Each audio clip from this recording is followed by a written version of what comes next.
Hello students. तो आज हम लोग पढ़ने वाले हैं अलजेब्रिक एक्सप्रेशन। अलजेब्रिक एक्सप्रेशंस पढ़ेंगे। ये क्लास 8th लेवल का होगा और ये वाला जो चैनल है हमारा ये स्पेशली किसके लिए है? केवल क्लास 8th के लिए डेडिकेटेड है। इसमें आईसीएससी और सीबीएसई दोनों बोर्ड को, आईसीएससी और सीबीएसई दोनों बोर्ड की मैथ्स और साइंस डिस्कस की जाएगी। लेकिन पहले करेंगे इसमें हम लोग मैथ्स। तो मैथ्स जब कम्प्लीटली डिस्कस कर लेंगे तब उसके बाद में साइंस भी करेंगे इसी पर डिस्कशन। केवल और केवल क्लास 8 के लिए सिक्योर मार्क्स नाम से चैनल है जो 9th और 10th के लिए है, जिसमें मैथ्स की सारी प्रॉब्लम्स डिस्कस की जाएगी, सारे चैप्टर्स अच्छे से डिस्कस किए जाएंगे। तो चलिए आज का जो हमारा टॉपिक है, जो चैप्टर है वो है अलजेब्रिक एक्सप्रेशंस। लेकिन अलजेब्रिक एक्सप्रेशंस पहले समझने से पहले कुछ चीज़ें बेसिक कॉन्सेप्ट हैं जो कि हमें आना ही चाहिए। तो चलिए समझ लेते हैं पहले इन सारी चीज़ों को और साथ साथ अलजेब्रिक एक्सप्रेशंस को। अलजेब्रिक एक्सप्रेशंस क्या है? ऐसे एक्सप्रेशन जो वेरिएबल, ठीक, वेरिएबल कांस्टेंट, ठीक, कांस्टेंट और साथ में इन साइंस जैसे प्लस माइनस इंटू डिवीजन, इन सब से मिलकर बने होते हैं, वो कहलाते हैं हमारे अलजेब्रिक एक्सप्रेशंस। ठीक, अब देखिए वेरिएबल क्या है, कांस्टेंट क्या है, ये सारी चीज़ें भी पता होनी चाहिए, तब तो बात समझ में अच्छे से आएगी। तो चलिए सबसे पहले बात कर लेते हैं कि टर्म्स क्या है। ठीक, तो कांस्टेंट क्या है? कांस्टेंट देखिए कुछ नहीं है, एक ऐसा सिंबल है जिसकी वैल्यू क्या है, न्यूमेरिकल सिंबल, ऐसा न्यूमेरिकल ये सिंबल है, ठीक, न्यूमेरिकल सिंबल जिसकी वैल्यू जो है वो फिक्स्ड है, यानी कि उसकी वैल्यू चेंज नहीं होगी, ये हो जाएगा कांस्टेंट।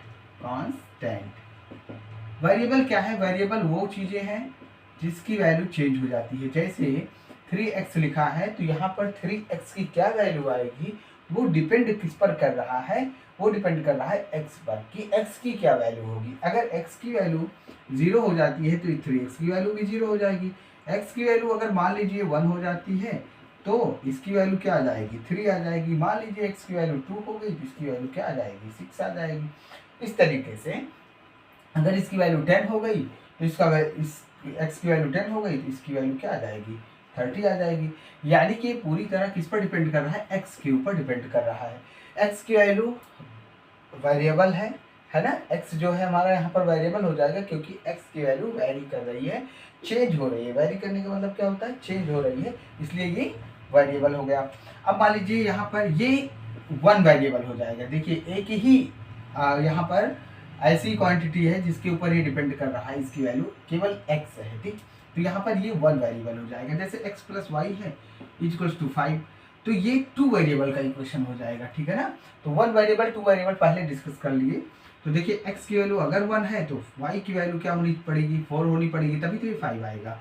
अगर x की वैल्यू 3 हो गई तो y की वैल्यू 2 होना पड़ेगा, तब ये 5 आएगा, राइट। तो यहाँ पर दोनों के ऊपर डिपेंडेंसी है, इसलिए ये 2 वेरिएबल इक्वेशन हो जाएगी, ठीक। तो 1 वेरिएबल अगर एक के ऊपर डिपेंडेंसी है तो 1 वेरिएबल हो जाएगा। 2 वेरिएबल कब होगा? जब दोनों के ऊपर डिपेंडेंट होगा, तब वो 2 वेरिएबल का हो जाएगा। टर्म्स की बात कर लेते हैं कि देखिए नंबर ऑफ टर्म्स कितने हैं। सबसे इंपॉर्टेंट तो यही है कि छोटी सी चीज़ जो कि सबको समझ ही नहीं आती है। तो देखिए आज अच्छे से इसको क्लियर कर देते हैं जिससे कि ये कभी भी पूरी लाइफ में डाउट ना होने पाए। मान लीजिए लिखा है 3x, ठीक। तो ये देखिए ये सिंगल टर्म है, ये क्या है? Single term. 3 इंटू एक्स लिखा है, ये भी क्या है? Single term. पहले हम लोग सिंगल टर्म के बारे में समझ लेते हैं, सिंगल टर्म्स। तो सिंगल टर्म देखिए ये है। अगर 3 इज डिवाइडेड बाई एक्स, ये भी क्या है? सिंगल टर्म है, ठीक। यहाँ पर डबल टर्म देखते हैं, 2 टर्म, 2 टर्म्स लिख देते हैं, 2 टर्म्स। तो 2 टर्म्स कब होंगे? देखिए अगर 3 प्लस एक्स लिख दिया गया तो ये 2 टर्म्स हो जाएंगे। 3 माइनस एक्स लिख दिया गया 2 टर्म्स हो जाएंगे। 3 इंटू में लिख दिया गया एक्स तो सिंगल टर्म है, डिवाइड में लिख दिया तो सिंगल टर्म है, ठीक है ना। तो अगर मान लीजिए x square plus 2x plus 5 है तो ये कितने टर्म्स हैं? 3 टर्म्स हैं, ठीक है। इस तरीके से हो जाएगा। जैसे x into y into z, ये कितने टर्म्स हैं? सिंगल टर्म है, ठीक है ना। सब एक साथ एक दूसरे के साथ एक से ही जुड़े हुए हैं, मल्टीप्लिकेशन से, डिवीजन से जुड़े हैं तब भी क्या हो जाएगा? सिंगल टर्म हो जाएगा। लेकिन अगर प्लस माइनस आ जाएगा बीच में तो 2 टर्म्स हो जाएंगे, ठीक, 3 टर्म्स हो जाएंगे, 4 टर्म्स हो जाएंगे, इस तरीके से। तो यहाँ पर सिंगल टर्म, ये यहाँ पर देखिए कितने टर्म्स हैं, यहाँ पर 3 टर्म्स हैं, ठीक। तो ये शायद क्लियर हो गया होगा कि सिंगल टर्म्स कब है और 2 टर्म्स कब है और 3 टर्म्स कब है। लाइक टर्म्स की बात करेंगे तो मान लीजिए हमारे पास 2 टर्म्स।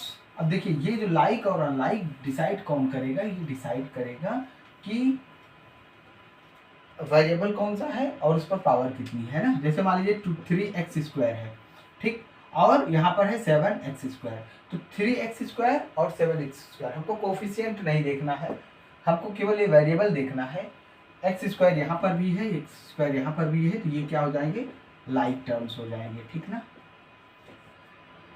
5x और यहाँ पर लिखा है हमारा 8x², ये लाइक टर्म्स नहीं होंगे। क्यों? क्योंकि ये x है और ये x² है, ये लाइक टर्म्स नहीं, ये अनलाइक टर्म्स हैं। 3x और इधर लिखा है 5y, ये लाइक टर्म्स नहीं है, अनलाइक टर्म्स हैं, ठीक। तो लाइक टर्म्स कब हो जाएगा, एकदम बराबर होना चाहिए, कौन, कोफिशिएंट नहीं, हमारा होना चाहिए वेरिएबल बराबर। अब कोफिशिएंट क्या है, जैसे 3x² लिखा है तो x² का coefficient of x² equal to क्या हो जाएगा, 3। मान लीजिए लिखा है -5x, तो यहाँ पर कोफिशिएंट ऑफ x क्या हो जाएगा, -5, ठीक। अब हम लोग कोफिशिएंट की बात भी कर ले रहे हैं इसी में। अच्छा मान लीजिए अगर लिखा है हमारे पास केवल और केवल -x², तो -x², यहाँ पर कोफिशिएंट कितना है x² का, कोफिशिएंट ऑफ x²। यहाँ पर देखिए इसको हम कैसे लिख सकते हैं, -1 इंटू में लिख सकते हैं x², तो यहाँ पर कोफिशिएंट क्या हो जाएगा, -1, ठीक। अगर यहीं पर हम इस टर्म में ऐसे हमने लिखा x² प्लस 2, ठीक है ना, 2x और प्लस 5, ठीक। तो अगर हम पूछें इसमें x³ coefficient of x³, x³ का कोफिशिएंट कितना है, तो देखिए x³ एक्चुअली इसमें है ही नहीं, तो हम लोग क्या करेंगे, यहाँ पर हम ऐड कर लेंगे अपने मन से, ठीक, 0 इंटू x³ और प्लस ऐसे कर देंगे। तो यानी कि कोफिशिएंट इसका 0 रहा होगा, 0 से मल्टीप्लाई हुआ होगा तभी तो 0 हो गया। तो यहाँ पर जब अगर वो टर्म ही नहीं है तो उसका कोफिशिएंट क्या हो जाएगा, 0 हो जाएगा, राइट। ये हो जाएंगे टर्म्स हो गया, कोफिशिएंट हो गया, लाइक टर्म्स की बात हो गई और वेरिएबल्स की बात हो गई। एक्सप्रेशन, आप अलजेब्रिक एक्सप्रेशन हमने बता ही दिया कि वेरिएबल, कांस्टेंट और ये साइंस से मिलकर बना हुआ जो एक्सप्रेशन है वो कहलाता है हमारा अलजेब्रिक एक्सप्रेशन। ऐसा एक्सप्रेशन देखिए यहाँ पर पॉलिनोमियल भी समझ लेते हैं थोड़ा से। तो पॉलिनोमियल के लिए क्लास 9th में है कि पॉलिनोमियल की प्रॉपर डेफिनेशन दी गई है, लेकिन आप बस इतना ही समझो कि ax प्लस बी है ना, ax plus B Y plus C कुछ इस फॉर्म में हो, ठीक, x² plus ax² plus bx plus C इस फॉर्म में हो, ये सब क्या कहलाएंगे, हमारे पॉलिनोमियल कहलाएंगे। कब, जब a b c क्या होना चाहिए, रियल नंबर होना चाहिए। रियल नंबर क्या है, रियल नंबर मतलब कि जो नंबर लाइन पर प्लॉट कर सकते हैं जिन नंबर्स को, वो है हमारे रियल नंबर्स। क्योंकि क्लास 11th 12th में इमेजनरी नंबर्स भी पढ़ने को मिलेंगे, इसलिए यहाँ पर दे दिया गया है कि रियल नंबर होना चाहिए, यानी कि इनका जो कोफिशिएंट है जिससे मल्टीप्लाइड है ना, वो क्या होना चाहिए, रियल नंबर होना चाहिए। साथ ही साथ जो इसकी डिग्री है वो होल नंबर में होनी चाहिए। जो डिग्री, अब डिग्री की भी बात करना पड़ेगा, अभी करते हैं। तो डिग्री है वो क्या होनी चाहिए, होल नंबर ही होनी चाहिए, होल नंबर ही हो सकती है, यानी कि इसकी डिग्री 0 भी हो सकती है, 1 हो सकती है, 2 हो सकती है, 3 हो सकती है। कोई भी एक टर्म अगर किसी में डिग्री माइनस क्या होगी, अगर इसकी पावर माइनस में आ गया तब वो पॉलिनोमियल नहीं रहेगा। आइए अच्छे से समझ लेते हैं, ठीक। तो अब पॉलिनोमियल की बात थोड़ी सी समझ में आ गई होगी, क्लास 9 में डिटेल में पढ़ना है, इसलिए यहाँ पर बहुत ज़्यादा डिस्कशन नहीं कर रहे हैं, लेकिन पहले डिग्री समझा दे रहे हैं। तो x² प्लस 4x प्लस 5 ऐसे लिखा हुआ है, तो इसकी डिग्री कितनी है, इसकी डिग्री है 2। हाईएस्ट पावर को चेक करेंगे, हाईएस्ट पावर कितना है, 2 है, तो इसकी डिग्री क्या हो जाएगी, 2 हो जाएगी। ऐसे ही 3x³ 3 नहीं, हम इसको यहाँ 5 लिख दे रहे हैं, कंफ्यूजन ना होने पाए, क्योंकि कोफिशिएंट नहीं देखना है। 3x³ प्लस 2x² प्लस 3, इसकी डिग्री कितनी है, इसकी डिग्री हो जाएगी हमारी 3, है ना। हाईएस्ट पावर को चेक करना है कि हाईएस्ट पावर इस पे कितनी है, इसकी डिग्री हो जाएगी 3, राइट। ये हो गया। अब हम लोग यहाँ पर देख लेते हैं पॉलिनोमियल कब होगा। मान लीजिए यहाँ पर हमने देखा किसी भी टर्म में हमारे, किसी भी टर्म में,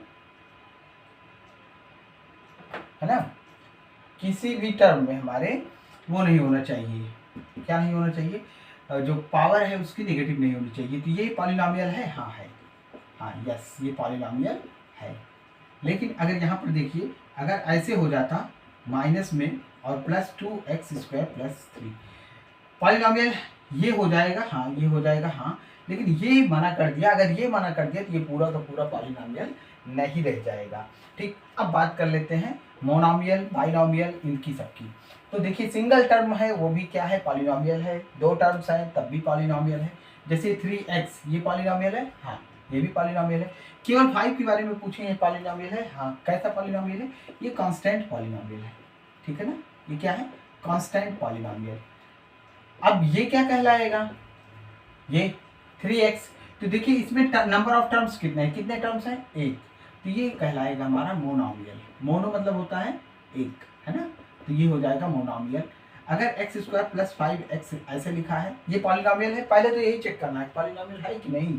तो ये यहाँ पर x² है, यहाँ पर पावर कितनी है, 1 है, ठीक। तो 2 भी होल नंबर होता है, 1 भी होल नंबर होता है। तो ये पॉलिनोमियल है, हाँ है।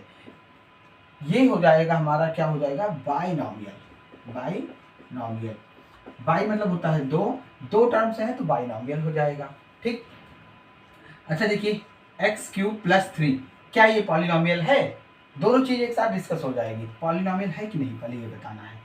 तो ये और एक चीज लिखते हैं 3x, इसको ऐसे कर देते हैं x³ प्लस 3x प्लस 5, ठीक। बताइए ये पॉलिनोमियल है। तो देखिए इससे चेक किया हमने, इसकी पावर कितनी है, 3 है, होल नंबर है, हाँ। इसकी पावर हमने चेक किया, होल नंबर है, हाँ। अब इसकी पावर, हमें कोफिशिएंट की पावर देखनी थी। कोफिशिएंट क्या है यहाँ, सॉरी कोफिशिएंट नहीं, वेरिएबल। अब वेरिएबल यहाँ पर जो है वो है x⁻0, क्योंकि x⁻0 की वैल्यू क्या होती है, 1 होती है। तो यहाँ पर हम 1 से मल्टीप्लाई 5 में तो कर नहीं सकते हैं, जैसे 5 × 1 लिख दिया, तो 5 × x⁻0 लिख सकते हैं। यहाँ पर इसकी जो इस वाले की डिग्री कितनी है, 0 है ना। इस पॉलिनोमियल में देखिए एक्सपोनेंट क्या है, 0 है। तो क्या ये होल नंबर है, हाँ है। यानी कि सब के सब पॉलिनोमियल होने के लिए तैयार हैं। ये पूरा हमारा पॉलिनोमियल है। अब ये कौन सा पॉलिनोमियल है, इसमें देखिए 1 2 3 टर्म्स हैं, इसलिए ये हो जाएगा हमारा ट्राइनोमियल। क्या हो जाएगा, ट्राइनोमियल। ये क्या हो जाएगा, ट्राइनोमियल हो जाएगा, है ना। इस तरीके से ये हो जाएंगे। इसका बाइफर्केशन भी हो गया कि मोनोमियल एक टर्म है तो मोनोमियल, दो टर्म है तो बाइनोमियल। और ये वाला हमारा अगर कोई वेरिएबल नहीं है तो कांस्टेंट पॉलिनोमियल हो जाएगा। पॉलिनोमियल होने के लिए कंडीशन क्या है कि एक्सपोनेंट कभी भी नेगेटिव में नहीं होना चाहिए। जैसे मान लीजिए 5/x², ठीक। तो अगर x² को ऊपर लेके जाएंगे तो ये क्या हो जाएगा, 5 और x⁻1 हो जाएगा। ये वाला पॉलिनोमियल नहीं होगा, ठीक। अगर यानी कि अपान में आ गया तब भी नहीं होगा, ठीक। अब मान लीजिए 2/x² है तो ये पॉलिनोमियल है, नहीं। अच्छा एक चीज और यहाँ पर समझ लेते हैं। मान लीजिए 4x³ है, अपान में है 2x, तो ये पॉलिनोमियल है।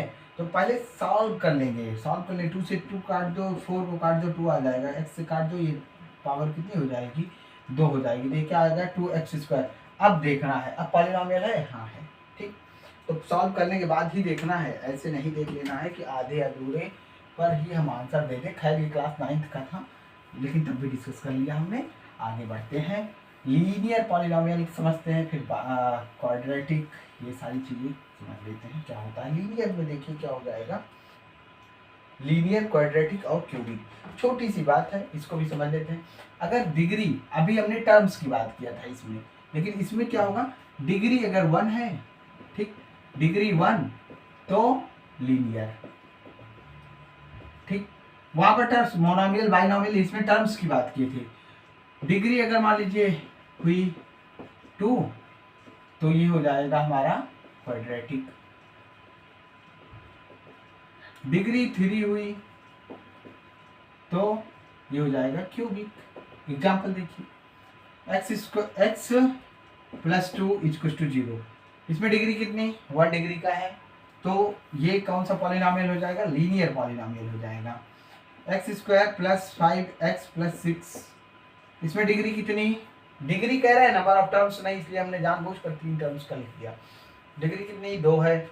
कैसा इक्वेशन हो जाएगा, ये क्वाड्रेटिक पॉलिनॉमियल हो जाएगा, क्वाड्रेटिक हो जाएगा।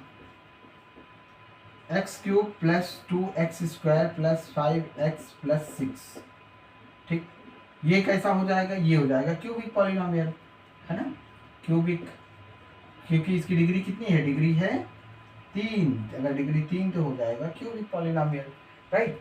ये हो जाएंगे हमारे कुछ बेसिक टर्म्स थे पॉलिनॉमियल से रिलेटेड भी, और जिसको पॉलिनॉमियल नहीं समझ में आता वो यहाँ से भी काफ़ी हद तक कवर कर सकता है।